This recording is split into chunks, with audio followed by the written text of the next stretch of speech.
వందనాలు. మా చెన్నైస్తేరు పోయినసారి ఆడంగానే వందనాలు సార్ అనేది. ఈ ప్రాంతంలో దేవుణ్ణి ఆరాధించే ప్రజలు ఇక్కడ ఉండడం నిజంగా ఎంతైనా ఈ ప్రాంతానికి ఆశీర్వాదం. మీ అందరికీ తెలుసు, ఈ యొక్క పరిచర్య ప్రారంభించి కరెక్ట్గా 1 year అయింది. పోయినసారి ఎండల్లో వచ్చారు మీరు. ఎండల్లో వచ్చినప్పుడు మనకున్నటువంటి అక్కడ రూమ్ని మనం దాన్ని ఓపెన్ చేయడం జరిగింది. మరలా కరెక్ట్గా సంవత్సరం తర్వాత ఈ కుటుంబంలో చేరి కృతజ్ఞత ప్రార్థన కూడిక. మనం సాక్ష్యం చెప్పేది కాదు, మన మరియమ్మ గారే సాక్ష్యం చెప్తా వచ్చారు. చాలా సంతోషంగా ఉందంట. డబ్బులు ఇస్తే సంతోషం వస్తుంది అనుకుంటారు కొంతమంది. ఒకసారి ఒక ఆయన డాక్టర్ దగ్గరికి వెళ్ళి, సార్ నాకు సంతోషం కావాలి సార్, దయచేసి సంతోషం ఉంటే చెప్తారా, ఎంత డబ్బులైనా ఖర్చు పెడతాను, నాకు సంతోషం లేదంటే, సరే నువ్వు మా ఊర్లో ఒక సర్కస్ ఉంది, ఆ సర్కస్కి వెళ్ళి కానీ అటెండ్ అయ్యావంటే అక్కడ ఒక బఫూన్ ఉంటాడు, ఆయన ఎంత నవ్విస్తాడంటే నువ్వు కానీ వెళ్తే అసలు చాలా ఆనందిస్తావు, సంతోషిస్తావు, పగలబడి నవ్వుతావు, కడుపు ఉబ్బుపోద్దంటారా, కడుపు ఉబ్బరం నవ్వుతావు అని డాక్టర్ గారు చెప్తే ఆయన అన్నాడు, ఆ పేషెంట్ అన్నాడంటే, సార్ ఆ బఫూన్ని నేనే సార్ అన్నాడు. హల్లెలూయా. కాబట్టి ఎవరు సంతోషాన్ని ఇవ్వలేరు. సినిమా థియేటర్లే కానీ, సంతోషాన్ని కలిగించేటువంటి నాటకాలే కానీ, నాటికలే కానీ, లేదంటే జబర్దస్తి ప్రోగ్రాం లాంటి ప్రోగ్రాంలే కానీ ఏవి కూడా మనల్ని సంతోషాన్ని ఇవ్వలేరు. నిజమైన సంతోషం ఎక్కడ వస్తుందంటే దేవుని దగ్గర నుంచే వస్తుంది. హల్లెలూయా. ఈ కుటుంబంలో దేవుడు ఎంతో మేలు చేశాడు. ప్రత్యేకంగా మన పెంచని గారికి ఆరోగ్యం బాగాలేనప్పుడు ఆయన మంచం మీదే పడుకో ఉండేవాడు. అప్పుడప్పుడు వచ్చి ప్రార్థన చేస్తూ ఉన్నాం. మన ఎబ్రేజులు కూడా ఇక్కడ ఒక 3 నెలలు పరిచయం చేశాడు. అప్పుడు వీళ్ళు ఇంకా బాగా బలపడ్డారు. మన మరియమ్మ గారు వాళ్ళు బాగా దేవుళ్ళలో బాగా బలపడ్డారు. పల్లికి రావడం అప్పుడు కూడా ఆయన కష్టంగానే వచ్చినాడు. మరి ప్రార్థన చేశారు, మీరందరూ ప్రార్థన చేశారు. ప్రత్యేకంగా మన పాస్టర్ గారు మరి శ్రద్ధ తీసుకొని వరకు ప్రార్థన చేస్తూ వచ్చారు. కాబట్టి వాళ్ళకున్నటువంటి ఆ భయంకరమైన పరిస్థితులు విడిపించడమే కానీ వాళ్ళు ప్రభువు నమ్ముకొని బాప్తిసం తీసుకొని రక్షణ పొంది ఈ కుటుంబ ప్రార్థన చాలా రోజుల నుంచి వాళ్ళు పెట్టాలనుకుంటా ఉన్నారు. అయితే అందరు రావాలి సార్ అని. పోయినసారి వచ్చినప్పుడు కూడా ఏం సార్ మీరు అందరికి చెప్పలేదంట అని అంటే, ఇంకా టైం ఉంది కదా చెప్దాం అనుకున్నాను, కానీ ఇక్కడ ఉన్న పరిస్థితులు మీకు ఇబ్బందికరంగా ఉంటుందని ఇంకా అందరం తీసుకురావాలి, లేకపోతే ఒక లారీకి తీసుకొచ్చేవాళ్ళమే జనాల్ని, ఇబ్బంది ఏం లేదు. సరే, దేవునికి సంతోషం, దేవునికి స్తోత్రం. మీ అందరికి కూడా నా హృదయపూర్వకమైనటువంటి వందనాలు. ప్రత్యేకంగా ఈ కుటుంబానికి నాకంటే ముందుగా మీరు అందరూ వచ్చి అన్ని పనులు చక్కగా జరిగించారు. నేను ప్రార్థన చేసుకుంటున్నాను, ఏం చెప్పాలా వీళ్ళ కోర్స్ అనేవని. రోమిలికి రాసిన పత్రిక 8వ అధ్యాయం 28వ వాక్యాన్ని మనం చదువుకుందాం. చదువుతారు ఎవరైనా? రోమిలికి రాసినటువంటి పత్రిక 8వ అధ్యాయం 28వ వాక్యాన్ని మనం చదువుకుందాం. దేవుణ్ణి ప్రేమిస్తున్న వారికి అనగా ఆయన సంకల్పం చొప్పున పిలువబడిన వారికి, ఆయన ఉద్దేశానుసారంగా పిలువబడినటువంటి వారికి మేలు కలుగుటకై సమస్తము సమకూడి జరుగుచున్నవని ఎరుగుదుము. ప్రార్థన చేసుకున్నాం. మిక్కిలిగా ప్రేమించిన మా తండ్రి, మీ పాదాలకు వందనాలు, స్తోత్రాలు చెల్లిస్తున్నాం. ఇదిగో తండ్రి, ఈ రాత్రికాల సమయంలో మా మరియమ్మ యేసు గారి కుటుంబంలో చేరి నన్ను మిమ్మల్ని ఆరాధించడానికి, గణపరచడానికి దేవుడా మీరు మాకు ఇచ్చిన ఈ అవకాశాన్ని బట్టి స్తోత్రాలు చెల్లిస్తున్నాం. ఇదిగో ఈ వాక్ సందేశంలోకి మేము వెళుచుండగా మీరు మాతో మాట్లాడి మీ నామానికి మహిమ తెచ్చుకోమని యేసుక్రీస్తు పరిశుద్ధ నామంలో ప్రార్థించి అడిగి వేడుకొంచున్నాం తండ్రి, ఆమేన్. దేవుని వాక్యంలో మనం గమనిస్తే, దేవుణ్ణి ప్రేమించే వారికి అనగా ఆయన సంకల్పం చొప్పున పిలువబడిన వారికి మేలు కలుగుటకై సమస్తము సమకూడి జరుగుచున్నాయని ఎరుగుతుము. ఇక్కడ మనం గమనిస్తే దేవుణ్ణి ప్రేమించేటువంటి వాళ్ళు, వాస్తవంగా దేవుణ్ణి మనం ప్రేమించలేదంట, దేవుడే మనల్ని ప్రేమించాడు అని ఉంటుంది. ఆయనే మనల్ని ప్రేమించి ఆకాశ మహాకాశంలో ఉన్న గొప్ప దేవుడు అవన్నీ నాకు వద్దు అని ఈ భూమి మీదకి వచ్చి నీతో నాతో ఆయన జీవించడానికి మనిషిగా ఈ లోకానికి దిగి వచ్చాడు ఆయన. అయితే మనల్ని ప్రేమించినటువంటి దేవుడు, మన కొరకై ప్రాణం పెట్టినటువంటి దేవుడు ఒక పరిస్థితులు అయితే, రెండోది ఏంటంటే ఇక్కడ అపోస్తలుడైన పౌలు ఏమంటాడంటే దేవుణ్ణి ప్రేమిస్తున్నటువంటి వారు. చెప్పండి ఎవరంట? దేవుడిని. మీరందరూ ఇక్కడికి వచ్చారంటే నిజంగా మీరు దేవుణ్ణి ప్రేమించిన వాళ్ళని. దేవుణ్ణి ప్రేమించకుండా ఉన్నట్లయితే మీరు వచ్చి ఉండేవాళ్ళు కాదు. ఎందుకంటే మనకు చాలా పనులు ఉన్నాయి కదా. మా పాలయ్య గారు చెప్పాడు, సార్ వస్తాను సార్ అన్నాడు. నేను అన్నాను, నేనేం నెల్లూరు నుంచి వస్తున్నాను కదా, ఎందుకు నీకు ఒక ఫోన్ చేస్తాను, ఆ ఏరియాలో ఉంటే నేను బండి వేసుకొచ్చి నేను తీసుకొస్తానంటే, వద్దు సార్ ఆన్ టైంలో నేను వచ్చేస్తాను, మీకు ఎందుకు శ్రమ గుచ్చుకోవడం, నాకు బండి ఉందిలేండి అని అన్నాడు. ఎందుకంటే ఎందుకు నాకు మళ్ళీ శ్రమ ఎందుకు అని రైట్ టైంలో వచ్చి ఆ బండి ఆపాడు అనమాట. అంటే దేవుణ్ణి మనందరం ప్రేమించాం కనుక ఈ ప్రాంతంలోకి వచ్చాం. చాలామంది ఏమనుకుంటారంటే ఒక అపవాద క్రైస్తవులు అంటే మీటింగులకి ఎందుకు వెళ్తారంటే రకరకాలుగా అనుకుంటూ ఉంటారు. కొంతమంది తినడానికి వెళ్తారని, లేకపోతే ఒక ప్రోగ్రామ్గా ఉంటుందని. అంటే ఆ రోజుల్లో ఇట్లాంటి బ్యాచ్ కూడా ఒకటి ఉండింది అనమాట. అంతకుముందు ఒక బ్యాచ్ ఉండింది. కానీ దేవుణ్ణి ప్రేమించకపోతే మనం రాలేము. కాబట్టి దేవుణ్ణి ప్రేమించే వాళ్ళుగా ఉన్నప్పుడు దేవుడు ఏం చేస్తాడంటే అన్నీ కూడా సమకూర్చి జరిగిస్తాడంట. హల్లెలూయా. ఏది? గాలి, నీరు, వాతావరణం అన్నింటినీ మారుస్తాడనమాట. దేవుడు రాత్రి వర్షం ఇచ్చాడు చక్కగా. నిన్న ఈరోజు కొంచెం చల్లగా ఉంది, లేకపోతే ఈ ప్రాంతం భయంకరమైన హీట్గా ఉంటుంది అనమాట. మరేం గారు ఉదయం అంతా టెన్షన్ పడతా ఉందని ఫోన్ చేస్తూ వచ్చారు. ఆ ఫోన్ ఏం చేసిందో మరి, ఎవరు ఫోన్ చేసినా వాళ్ళ తర్వాత వేరే ఫోన్తో చేశారు. మొత్తానికి మన వాళ్ళందరూ కూడా వచ్చారు చక్కగా ఆన్ టైంలో వచ్చారు. టెన్షన్గా ఉన్నా కూడా అన్నీ కూడా ప్రార్థన సమయం కల్లా సమకూర్చబడ్డాయి. అంటే ఎవరైతే దేవుణ్ణి ప్రేమిస్తారో, ఎవరైతే దేవుణ్ణి ఇష్టపడతా ఉంటారో, దేవుని కొరకు ఎవరైతే జీవించాలా, దేవుడుంటే నాకు చాలు, ఇంకా నాకేమీ అవసరం లేదు, ఆయన ఉంటే చాలు అని ఆయన ప్రేమిస్తుంటారో దేవుడు వారికి సమస్తాన్ని సమకూడి జరిగిస్తాడు. హల్లెలూయా. ఎవరైతే దేవుణ్ణి ప్రేమిస్తారో వాళ్ళకి దేవుడు అన్నీ ఇస్తాడు. నీకు ఏం కావాలో అన్నీ ఇస్తాడు. ఎందుకంటే నువ్వు దేవుణ్ణి ప్రేమిస్తున్నావు. దేవుడు ప్రేమించడం కాదు, దేవుడు అందరినీ ప్రేమిస్తాడు. అందరిని ఆయన ప్రేమించడం వేరే, నువ్వు దేవుని ప్రేమించడం వేరే.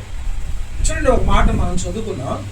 దానియేలు గ్రంథం 6వ అధ్యాయం 10వ వాక్యాన్ని ఒకసారి మనం చదువుకున్నాం.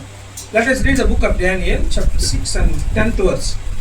దానియేలు గ్రంథం 6వ అధ్యాయం 10వ వాక్యాన్ని చదువుకుంటారు ఎవరైనా? ఇట్టి సంతకము చేయబడినని, ఇట్టి శాసనము సంతకము చేయబడినని దానియేలుకి తెలిసి ఉన్నప్పటికీ అతడు తన ఇంటికి వెళ్ళి యథాప్రకారంగా అనుదినము ముమ్మార్లు మోకాల్లోని తన ఇంటి పైగది కిటికీలు యెరూషలేములోకి తిప్పి తెరవబడి ఉండగా తన దేవునికి ప్రార్థన చేయుచు స్తుతించుచు వచ్చెను. హల్లెలూయా. ఇక్కడ ఒక వ్యక్తి మనకు కనిపిస్తా ఉన్నాడు. ఆయన పేరు దానియేలు. దానియేలు అంటే సాధారణమైన వ్యక్తి ఏం కాదు. ఆయన ప్రధానుల్లో ప్రధానమైన ప్రధాని అనమాట. దేశంలో ముగ్గురు వ్యక్తులు ప్రధానమైన వ్యక్తులు ఉంటే వాళ్ళకంటే ముగ్గురు అనమాట. రాజు తర్వాత ఈయనే. ఇలాంటి పరిస్థితుల మధ్య ఉన్నటువంటి దానియేలు ఆ రోజు రాజు శాసనం ఏమొచ్చిందంటే ఇక్కడ ఎవరు కూడా దేవుణ్ణి రాజుని తప్ప ఎవరిని కూడా ప్రార్థన చేయకూడదు. రాజుకే ప్రార్థన చేయాలి. ఏదైనా అవసరం ఉంటే రాజుని అడగాలి తప్ప ఎవరినైనా వాళ్ళు ప్రార్థన చేయకూడదని ఓ తీర్మానం చేశారు, శాసనం చేశారు. అట్టి శాసనము నిర్మించబడిందని దానియేలుకి తెలుసు. ఇటు శాసనము నిర్మించబడిందని దానియేలుకి తెలిసినప్పటికి కూడా యథాప్రకారంగా రోజు ఎలాగైతే ప్రార్థన చేస్తూ ఉంటాడో అదే విధంగా వెళ్ళి ఇంటి తలుపులు తీసి 2 చేతులు ఎత్తి దేవుని సన్నిధిలో ప్రార్థన చేస్తూ స్తుతిస్తూ వస్తున్నాడు దానియేలు అని ఉంది. హల్లెలూయా. దానియేలుకి ఏ విషయాలు తెలుసంటే ఇది శాసనం, ఇది రాజు యొక్క ఆజ్ఞ, దీన్ని మీరితే నాకు దెబ్బలు ఉంటాయి. ఒకసారి ఈ మధ్య కరోనా వచ్చింది కదా. కరోనాలో భయంకరమైన పరిస్థితి ఉంది. ఎవరు తిరగకూడదు, ఎక్కడ తిరగకూడదు. అందరూ ఏం చేయాలా? నోటికి మాస్క్ వేసుకొని ఎక్కడ కూర్చోవాలా? వీధులనా? ఇంట్లో కూర్చోవాలి. ఎవరు బయటికి తిరిగేదానికి అవకాశం లేదు. నేను నాకు అవకాశం ఉంది తిరగడానికి. అయితే నేను దాన్ని ప్రభు కొరకు వాడదామని చెప్పి ఒకసారి అల్లూరులో మీటింగ్ జరుగుతుంటే అక్కడికి వెళ్ళాను. లోపల జరుగుతూ ఉంది, మీటింగ్ జరుగుతూ ఉందన్నమాట. అంటే ఎవరు వెళ్ళకూడదు ఆ టైం, అది ఆ టైం దాటిపోయింది. ఒక టైం ఇచ్చేవాళ్ళు మనకి, ఈ టైం నుంచి ఈ టైం దగ్గర, ఈ టైం నుంచి ఈ టైం దగ్గర. సడన్గా నేను ఒకరోజు చెప్తా ఉంటే ఒక కారు ఫాస్ట్గా వచ్చింది. ఆడకు కారు వచ్చింది, కారు వచ్చి అది వీధి ఇట్లా ఉంటుంది అనమాట, నేరుగా ఇట్లా తిరిగింది, ఎదురుగా నేరుగా వచ్చింది అనమాట. అంటే ఇటు వాకిట్ అనుకోండి, కారు తిరిగి నేరుగా వాకిట్ కాడికి వచ్చింది. నేను ఇక్కడ వాకిట్ చెప్తా ఉన్నా, ఈరోజు జనాలు విశ్వాసులను కూర్చో ఉన్నారు. చాలా సీరియస్ విషయం ఏంటంటే, ఎవరో వచ్చారు కారులో అని వీళ్ళంతా భయపెడతా ఉన్నారు, ఇంకా వదిలితే పరిగెత్తుకొని వెళ్ళిపోతాం అన్నట్టుగా ఉన్నారు. యాక్చువల్గా వాళ్ళందరికంటే నేను ముందు పరిగెత్తాలి. కారణం ఏంటంటే నేను సెంట్రల్ గవర్నమెంట్ కాబట్టి ఆ టైంలో నేను తిరగకూడదు, అదే నేను 10 మందికి చెప్పాలి కాబట్టి వెళ్ళకూడదు. అయినా కూడా ఇలాంటివి ఉన్నా కూడా ఆ దేవుడు నాకు అక్కడ సహాయం చేస్తూ వచ్చాడు. దానియాలుకున్నటువంటి పరిస్థితి ఏంటంటే, ఈ రోజుల్లో ఉన్న పరిస్థితులు ఏంటంటే చాలా కష్టతరంగానే ఉంటున్నాయి, అంత ఈజీగా ఏమి ఉండట్లేదు అనమాట. అయినా కూడా దానియాలకి విషయాలు తెలుసు, తనకి చాలా సమస్యలు తెలుసు. అతని సింహాల బోన్లో వేస్తారని తెలుసు, కొడతారో తిడతారని కాదు, సింహాల బోన్లో వేస్తారు అని తెలుసు. సింహాల బోన్లో వేస్తారని తెలుసు, చచ్చిపోతారని కూడా తెలుసు. చావుకు లెక్క పెట్టలేదు, సింహాలకు అసలు భయపడలేదు. రాజు ఆజ్ఞ కాదు, నాకు దేవుని ఆజ్ఞని ముఖ్యం అనుకొని రోజు ప్రార్థన చేయకుండా నేను ఉండలేను. చాలాసార్లు మనం ఎన్ని రోజులు ప్రార్థన చేయకుండా గడిచిపోతాం కదా. ఎందుకంటే దానియాలకు ఒక నిబద్ధత ఉంది. ఏం నిబద్ధత అంటే, ప్రతిరోజు నేను దేవుని సన్నిధిలో ప్రార్థించాలి. ముమ్మారు ప్రార్థన చేసేవాడు అంట. ఎన్నిసార్లు? 3 times ప్రార్థన చేసేవాడు. తిరుషులేము చేతులు ఎత్తేవాడు, కిటికీలు తీసి ప్రార్థన చేస్తూ స్తుతిస్తూ వచ్చేవాడు. ఆ విషయంలో దానియేలును పట్టుకున్నారు. రాజులు చూశారు, అంతా అక్కడ ఉన్నటువంటి అధికారులందరూ దానియేలులో ఏ తప్పు కనపడలేదు. ఒకే తప్పు కనిపించింది, ఏంటంటే రాజు కాకుండా ఇతను ప్రార్థన చేస్తున్నాడు దేవుడికి.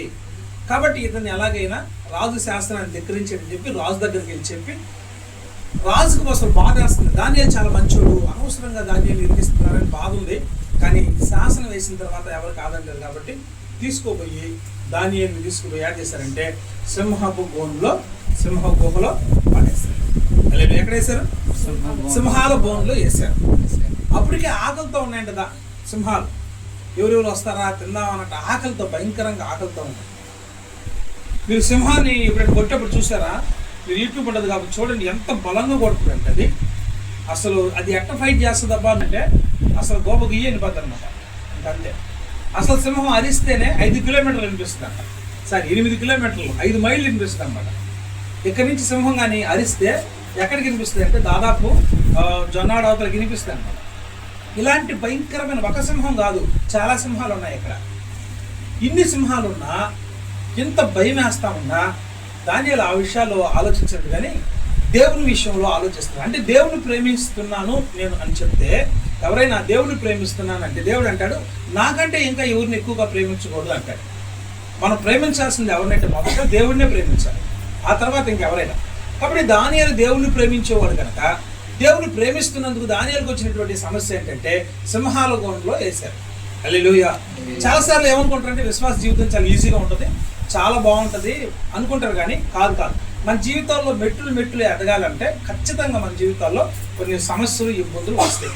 అయితే దానియేలు తీసుకుపోయి సింహగూహలో వేస్తే దానియేలు ఆ సింహగూహలో ఉన్నప్పుడు సింహాలు ఒక్కటి కూడా హాని చేయలేదు దానియేలుకి.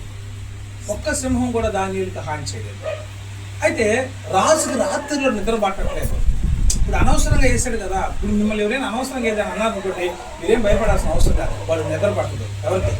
మిమ్మల్ని ఎవరైతే అనవసరంగా అన్నారు వాళ్ళు. సరే దానియేలుకి దానియేలేం బాగానే ఉన్నాడు, కానీ రాజు నిద్ర పట్టట్లా. తలతల వారకు ముందే, తొలికొడు గురికి ముందే సింహపు బోన్ దగ్గరికి వచ్చి పిలుస్తా ఉన్నాడు, జీవము గల దేవుని సేవకుడైన దానియేలు, హలో, జీవము గల దేవుని సేవకుడైన దానియేలు, నీ దేవుడు నిన్ను రక్షించాడా? 20 వచ్చిన చదవమ్మా, 20 వచ్చిన చూడండి. దానియేలుతో రాజు మాట్లాడుతున్న మాటలు ఏంటంటే, జీవము గల దేవుని సేవకుడైన దానియేలు, నీ ఎవరు సేవకుడు అంట? జీవము కలిగినటువంటి దేవుని యొక్క సేవకుడివి. చదవండి 20. అతడు గృహ దగ్గరకు రాగానే దుఃఖ స్వరముతో దానియేలుని పిలిచి జీవము గల దేవుని సేవకుడైన దానియేలు, జీవము గల దేవుని సేవకుడైనటువంటి దానియేలు, నిత్యము నీవు సేవించుచున్న అది నీ దేవుడు. రాజు ఏం చెప్తాంటే, రోజు నువ్వు ప్రార్థన చేస్తుంటావు కదా. ఒక రాజుకి అది తెలిసింది దానియేలు రోజు ప్రార్థన చేస్తాడని. ప్రతి రోజు దానియేలు ప్రార్థన చేస్తాడని రాజుకి అది తెలుసు. దానియేలు ప్రార్థన చేసే వ్యక్తిని రాజుకు తెలుసు. చాలాసార్లు మనకు పక్కింటి వాళ్ళు కూడా మనకు తెలియదు అనమాట. ఇప్పుడు మీ ఆఫీసులో కానీ ఎక్కడైనా పనిచేస్తారు కానీ మీ యజమానులు కూడా కొంతమందికి తెలియదు అనమాట, ఇది క్రిస్టియనా కాదా అన్నట్లుగా ఉంటారు కొంతమంది. కానీ దానియేలు ప్రార్థన చేసే విషయం రాజుకు తెలుసు. జీవము గల దేవుని సేవకుడైన దానియేలు, నిత్యము నువ్వు సేవిస్తున్నటువంటి నీ దేవుడు నిన్ను రక్షించగలిగినాడా. హల్లెలూయా.